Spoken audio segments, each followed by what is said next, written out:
Alright, here we are at the end of the DLC with Lawrence the First Vicar, final boss guide for this DLC, The Old Hunters. I'm pretty excited to get into this. He is a pain in the ass, and the way I ended up beating him was pretty cheesy, honestly. And I'm not exactly proud of it, but fuck, dude. He's hard. There's other ways to get around him, but I'll go ahead and go into detail now with the strategy guide. Now, he's got some grabs. He's basically the same boss as a Cleric Beast in almost every way, shape, and form, except he's got a few more swipe moves, and he's got fire AoE, and he's immune to Molotovs and fire, so you can't kill him like we used to deal with the Cleric Beast.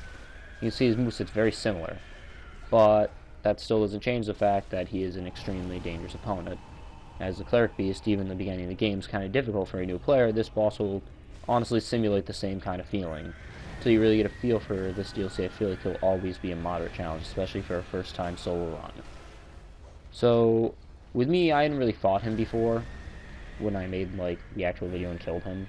I didn't actually think I would be able to win when I was recording, but I ended up kind of fucking him up.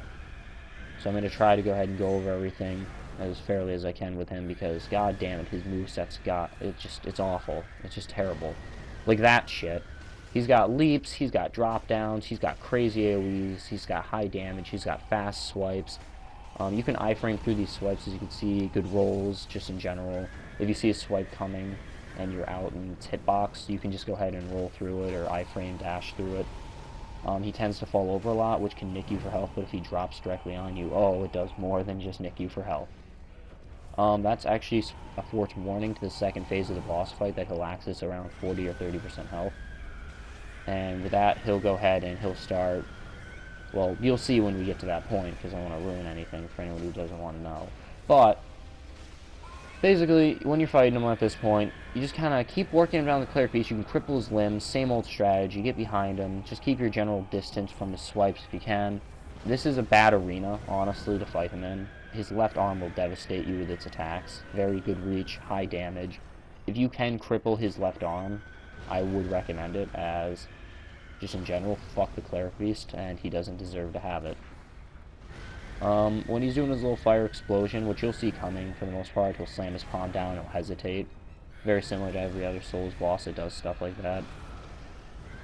He does have a few jump backs and stuff, like you can't really corner up against him. At this point, I start getting really fucked up because I just kept running into all of his attacks. And I have no excuse to why, since I knew he was going to come for me, and I just decided to meet him halfway. You can see, just not paying attention. But I still got away with it, but I shouldn't have. At this point, you start noticing he's exploding his blood. Really, you just want to wail on him until he gets into the second phase. This second phase is just weird. That's the best way I can put it. He has magma trail leaking out of his ass, which he'll do at his own will.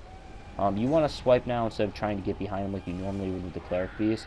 You want to get on his left or right side and hit him a few times. When he's spewing magma like that, you should probably be wailing on him with everything you got. I made the mistake of not doing that.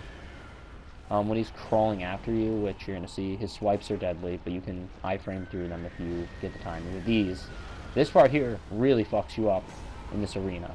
It is just not fair for the arena itself. It makes you very uncomfortable. Your positioning has to be perfect to really easily dodge it. Normally, it wouldn't be that bad. You could just probably walk around the side of it in a big arena, but in this one where it's just a straight across, it really just makes it hard for you to maneuver. Now, at this point, I ran out of blood vials almost, and I started actually using a secondary strategy I had to save until, well, I knew I was probably fucked, since I wanted to win, and I don't want to fight him anymore because he's kind of a dick. Like, I didn't like the Orphan of Cause. At least the Orphan of Cause, like, he was the final boss, so I got it. This guy was just a fucking optional, and he's a dick.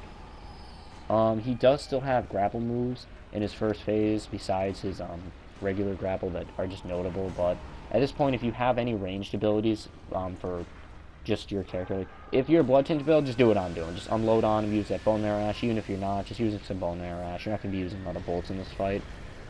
If you're using Arcane, you really want to use that Black Sky Eye and just kind of work them down with that.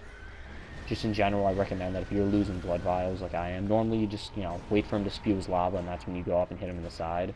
If you're a skill and strength build, that's what you're going to have to do at this point. If you have under 5 blood vials, though, I really don't recommend directly attacking him with your weapon if you don't have to, and just working him down with some kind of range ability in this stage and using, those blood vials more towards loading up ammo to fire stuff at him. Alright, well, that's the end of this boss guide video. It's kind of shitty because, you know, I'm a bitch and I had to be a pussy, but thanks for watching. And happy hunting.